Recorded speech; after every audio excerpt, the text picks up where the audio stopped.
This is 37th Street Radio and TV, and of course, we are out here hooking you up with the best of the best interviews. And I have a special guest today. Guest, please introduce yourself. Hi guys, my name is Deyanar Chronicles, and I'm a makeup artist and growing TikTok influencer. Yeah, so from your IG, I saw your bio, and it was makeup artist and trainer.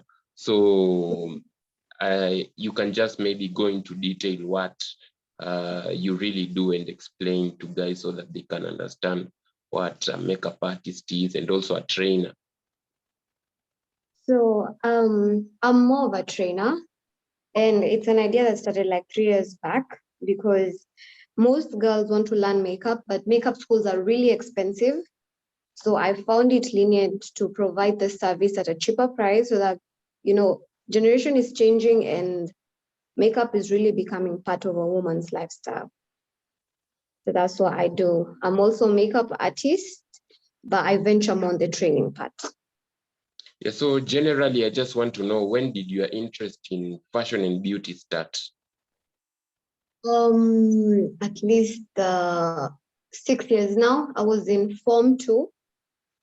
So that's when I knew like this is what I want to do. But I didn't kick off well because, being in an African household, you have to finish high school, get into university, do the course, and then you can do what you want to do. So that delayed my career for a while.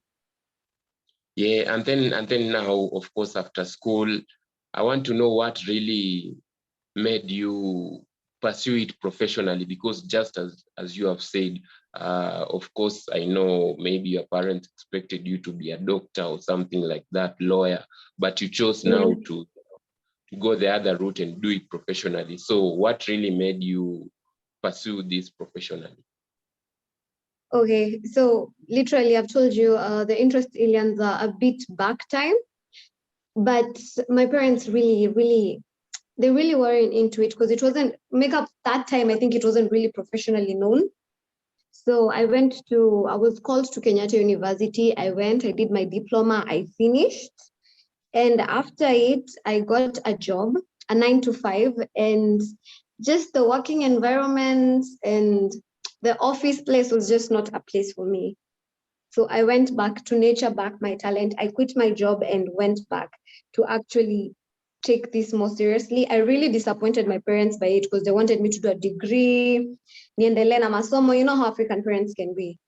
But I was like, I love this and this is what I'm gonna do. Yeah, so are you self-taught, or you also went to these schools and learned about makeup? No. They say YouTube is the biggest teacher. So yeah. I YouTubed through it. Yeah, and then also, so you starting out, I want to know, of course, you're starting out, maybe you don't have a clientele, you are not known. Right now, at least you are known, but in your early days, how was it getting clients? Did you start with your friends, start with family, or what was it like at that time? It was difficult. It was really hard, to be honest.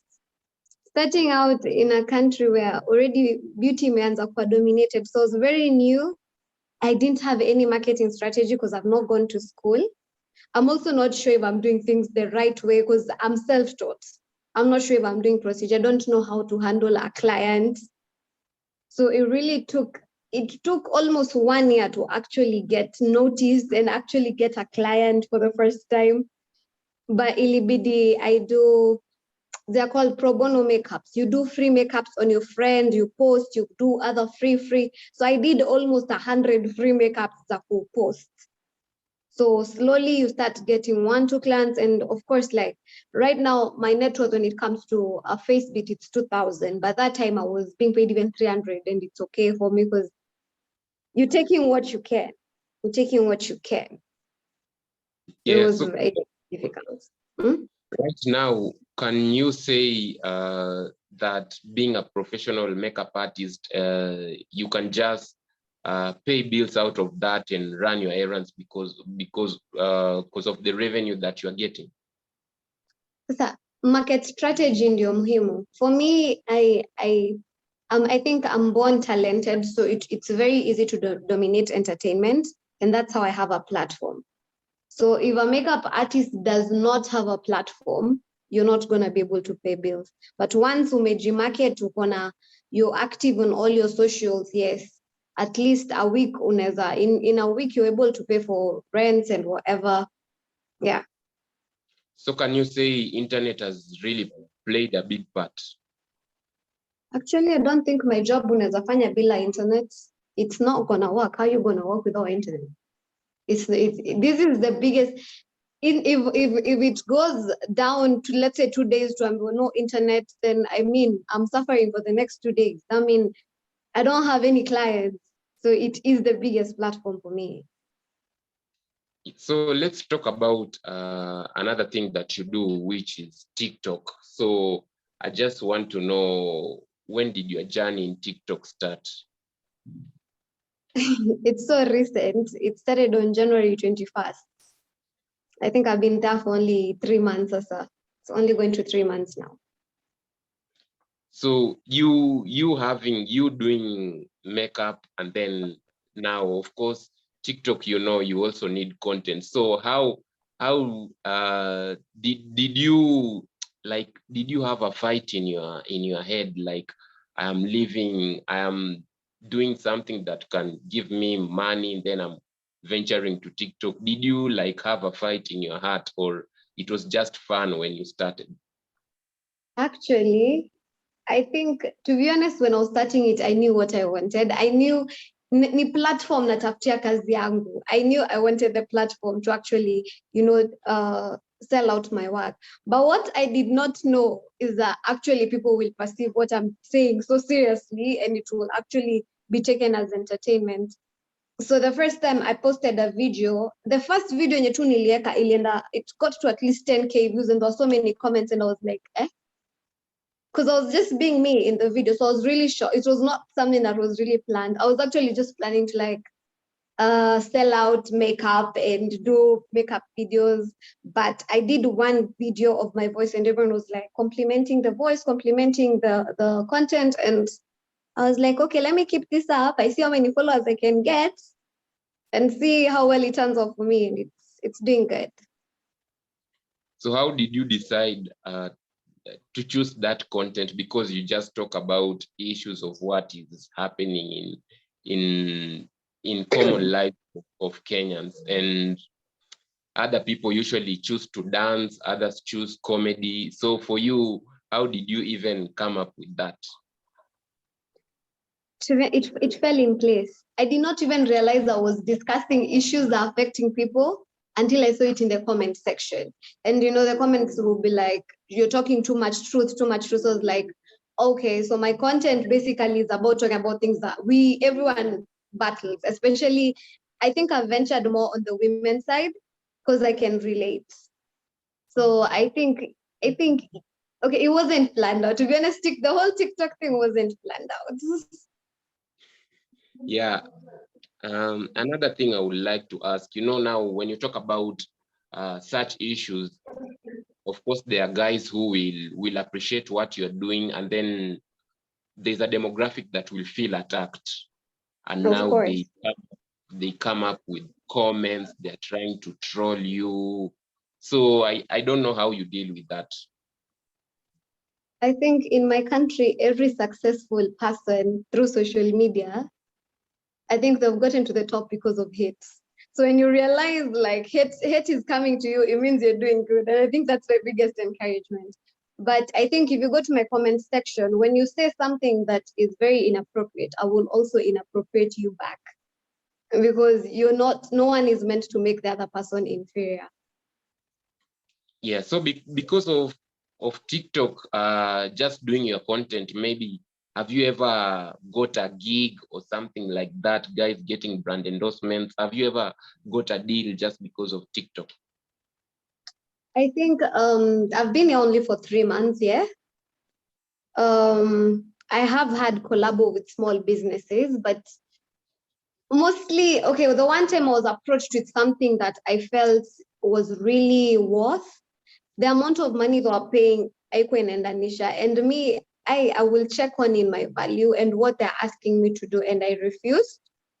Actually, that I told them they'll have to keep a better money upkeep, especially because they're saying if I take it with their company, I can't take it with another company that's doing the same product, and there's yet any limit because I've just started and I'm growing so fast, so which means my net worth will keep growing with time and more people recognize me. So atakuwa amenifunga. And when I said that, they were like, "Oh, you're being rude." Oh, so I was like, "Nah." So I think I'm still waiting, but small businesses, yeah, the clothes, my wigs, yeah, there's a bit more of approach, and yeah. One thing with content creation, even for you as you're doing TikTok, is that you have to be very consistent, because guys can easily forget about you. There are other creators who are making every day, and if you're not consistent, guys can easily forget about you. So I want to know how, for you, you have been able to be consistent. I think one is I don't take TikTok like reality of life. So kwangi nimeibeba vile most I see most creators, you have to be present every day. But I have disciplined myself to at least post 3 videos a week, because at the end of the day, I'm training. I have classes from 8 till 9, and sometimes nimeitoa jobs nje, so I can't really keep up. I have an actual life and I have TikTok.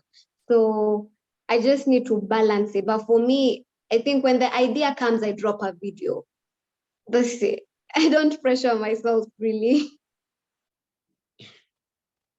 What's the like most important lesson you have learned in your journey? You just starting makeup, it was not that lucrative at that time until right now. Of course, there are very many people in the field.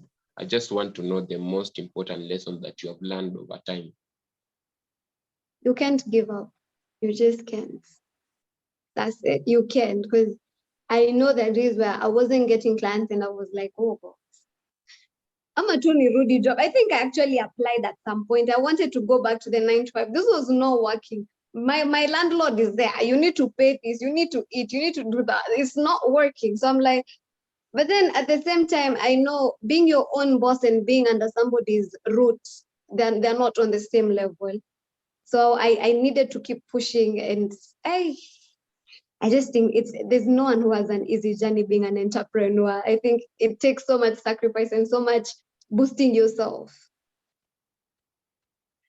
As we are finishing up, you said that you also train guys. I just want you to inform guys maybe where they can find you, maybe if you're comfortable communicating the rates of, if maybe somebody wants to get trained by you, you can just talk about that and where they can find you easily.